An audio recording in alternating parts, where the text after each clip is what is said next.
नमस्कार, बहुत स्वागत है आपका। आप देख रहे हैं द न्यूज, आपके साथ मैं सृष्टि मिश्रा। देखिए, महाराष्ट्र में तो सुपर संडे माना जा रहा है।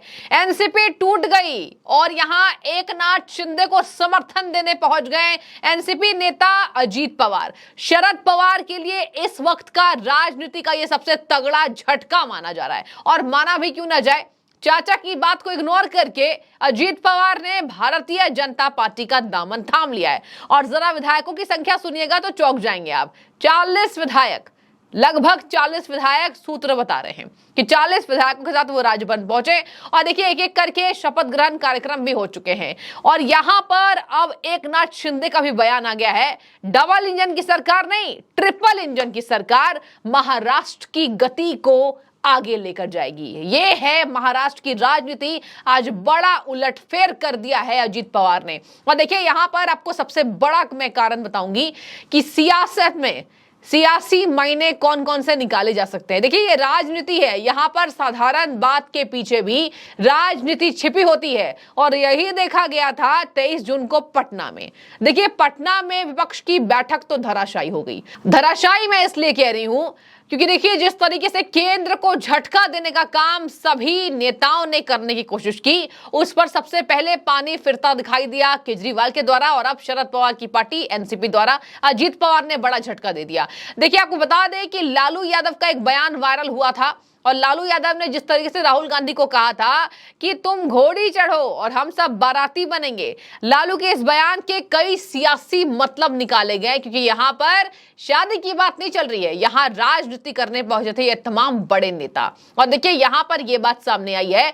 इसी बात से, शरद पवार के इसी स्टैंड से, राहुल को दिए गए इसी स्टैंड से अजीत पवार के गुट में नाराजगी का माहौल देखा गया। और कई बार इशारों में अजीत पवार ने यह समझाने की कोशिश की कि ऐसा मत करो, कहीं ना कहीं बगावत हम कर लेंगे। और आपको याद दिला देते हूं एक बार फिर से, 1-2 महीने की बात नहीं दर्शकों, 1 साल से एनसीपी में कुछ ठीक नहीं चल रहा था। 1 साल का असर आज देखने को मिल गया, सुपर संडे के तौर पर महाराष्ट्र का कहा जा रहा है। और यहां पर अजीत पवार को यह बात नागवार पहुंची कि किस तरीके से यहां लालू यादव ने बात किया कि तुम घोड़ी चढ़ो बाराती हम बनेंगे। इसका मतलब यह निकाला गया कि तुम प्रधानमंत्री की दावेदारी ठोको और हम तुम्हारे साथ होंगे। यानी ये तमाम बड़े नेता, राहुल गांधी से अगर आप राजनीति की तुलना करें, दोनों बड़े नेताओं की, शरद पवार को ले लीजिए, लालू यादव को ले लीजिए, देखिए इतना बड़ा कद है इन दोनों नेताओं का। और इस तरीके से राहुल गांधी को समर्थन देना, अब बाकी विधायकों को यह बात पचाई नहीं गई। और इसी वजह से अजीत पवार जैसे यंग नेता आज चाचा का दामन छोड़ चुके हैं। अब देखिए, यहां पर संजय राउत ने क्या बयान दे दिया, वो भी वायरल हो रहा है। संजय राउत ने कहा कि कहीं ना कहीं हम सब में बात हो गई है और शरद पवार को भी ऐसा लग रहा है और हमें भी ऐसा लग रहा है कि हम उद्धव ठाकरे के साथ मिलकर सरकार चलाएंगे, जिसके पास खुद खोखली जमीन बची है। आपको पता होगा, मुझे बताने की जरूरत नहीं है, उद्धव ठाकरे के पास अभी महाराष्ट्र के अंदर क्या बचा है। इसी वजह से कभी केजरीवाल के साथ दिखाई दे रहे हैं और अब देखिए इनके साथ दिखाई देंगे, शरद पवार के साथ। और यहां पर यह बात सामने आ रही है, उद्धव ठाकरे हो चाहे महाराष्ट्र का कोई भी बड़ा राजनेता कुछ भी नहीं कर सकता है। ये 24 के चुनाव के पहले बहुत बड़ा डेंट, एक गहरी खाई भारतीय जनता पार्टी ने बना दी है। और आपको बता दें कि कांग्रेस जिस तरीके से पीछे हटती दिखाई दे रही है, ये कहीं ना कहीं बात सामने आएगी कि लोकसभा चुनाव में भारतीय जनता पार्टी ने जो सीटों का ऐलान किया है, कुछ तो किले को जरूर फतह कर लेगी। और यहां महाविकास आघाड़ी में जो फूट हुआ है, इसके वजह से आज कहा जा रहा है कि सियासी उठापटक का दौर जारी है, लेकिन कोई भी अब राजनेता इसको सुलझा नहीं सकता। आगे मैं आपको बता दूं कि लालू यादव ने कहा था कि विपक्ष की अगुवाई करने के लिए राहुल गांधी को आशीर्वाद दे दिया। उस राहुल गांधी को जिनकी सांसदी गई, जिनके बयान ऐसे बेतुके होते हैं कि राजनीति में स्टैंड कैसे करना है वो भी ना समझ हो। अब ऐसे में देखिए, जो पढ़ा लिखा नेता है, या फिर चलिए पढ़ाई लिखा की बात मैं ना करूं, पढ़ा लिखा नेता, चलिए राजनीतिक समझ वाला नेता, वो कतई बर्दाश्त नहीं कर पाएगा कि किस तरीके से राहुल गांधी को समर्थन लोग दे रहे हैं। यहां पर शरद पवार कमजोर नजर आ रहे हैं, यहां पर लालू यादव कमजोर नजर आ रहे हैं, नीतीश कुमार तक कमजोर नजर आ रहे हैं, जिनको पलटू राम कहा जाता है। लेकिन जरा भूलिए मत, नीतीश कुमार की बात बाद में कर लेती हूँ, क्योंकि नीतीश कुमार के लिए हमेशा कहा जाता है कि कहीं ना कहीं वो कुछ भी कर सकते हैं। अब यहां पर जिस तरीके से लालू यादव के बयान के बाद इसका राजनीतिक असर दूसरा देखने को मिला इसी वजह से अजीत पवार ने अपने चाचा को ही अलविदा कह दिया, पार्टी से रूठकर चले गए।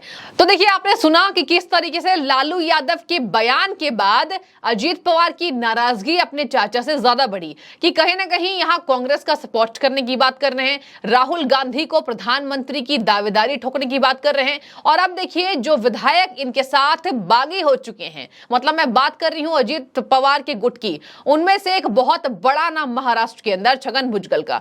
देखिए, प्रेस कॉन्फ्रेंस में वो भी बोलते नजर आ रहे हैं कि कहीं ना कहीं अजीत पवार और पूरी पार्टी को यह पता है कि 24 में प्रधानमंत्री नरेंद्र मोदी की ही शानदार जीत होने वाली है, और इसी वजह से पार्टी ने इस तरीके से बगावत सुर अपनाए हैं।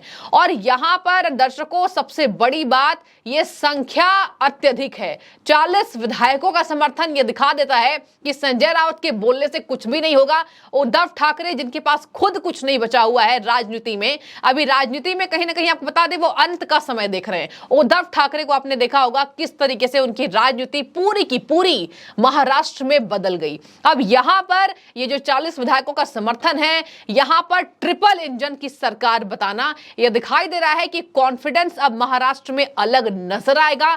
एकनाथ शिंदे को बहुत बड़ा हथियार अजीत पवार के रूप में, और यहां पर कद्दावर नेता शरद पवार को बहुत बड़ा ये डेंट लगता हुआ, जो कि अभी अभी उन्होंने अनाउंस किया था कि मैं अब राजनीति में सक्रिय नहीं रहूंगा, लेकिन पार्टी के संगठन को मजबूत बनाने में मेरी पूरी जिम्मेदारी रहेगी।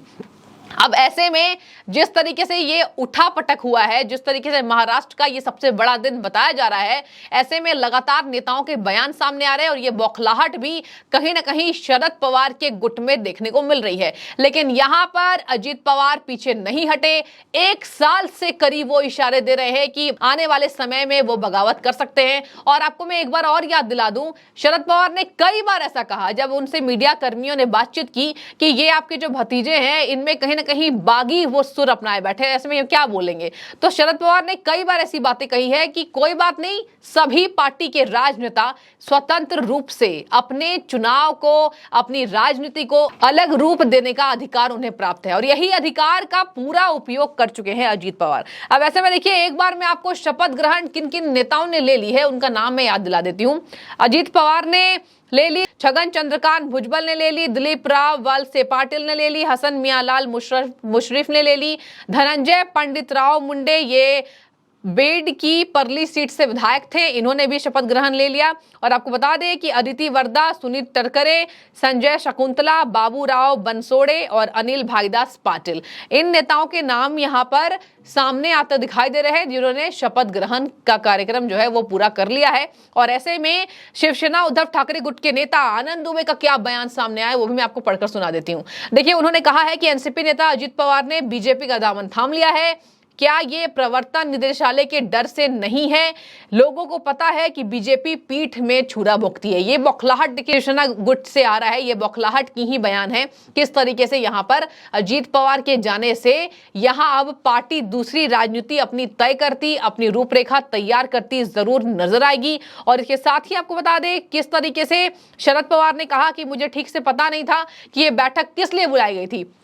आज ही विधायक दलों की बैठक हुई है, इसके बाद ये बड़ा निर्णय अजीत पवार ने लिया है। और उस पर ही जब शरद पवार से प्रश्न पूछे गए कि आपको क्या लगता है इस पर आज क्या हुआ, तो उन्होंने कहा कि मुझे पता तक नहीं चला कब ये बैठक बुलाई गई है, लेकिन विपक्ष के नेता होने के नाते अजीत पवार को विधायकों के बैठक बुलाने का अधिकार प्राप्त है और वो ऐसा नियमित रूप से करते हैं। मुझे इस बैठक के बारे में जानकारी नहीं है। तो देखिए, यहां पर इनके बयान में भी कहीं ना कहीं कमजोरी दिखाई दे रही है, यानी शरद पवार पूरे के पूरे अब राजनीति से उठते हुए दिखाई दे रहे हैं। अंतिम दौर भी चल रहा था, अनाउंस भी कर चुके थे कि हम पार्टी से चले जाएंगे, और ऐसे में जिस तरीके से आज भतीजे का डेंट मिला है चाचा को, राजनीति में कुछ भी संभव है, इसका बड़ा उदाहरण देखने को मिल चुका है। अब आगे देखने वाली बात होगी कि बीजेपी से गुटबाजी करके एकनाथ शिंदे सरकार को समर्थन देकर 2 डिप्टी सीएम का होना, ये महाराष्ट्र के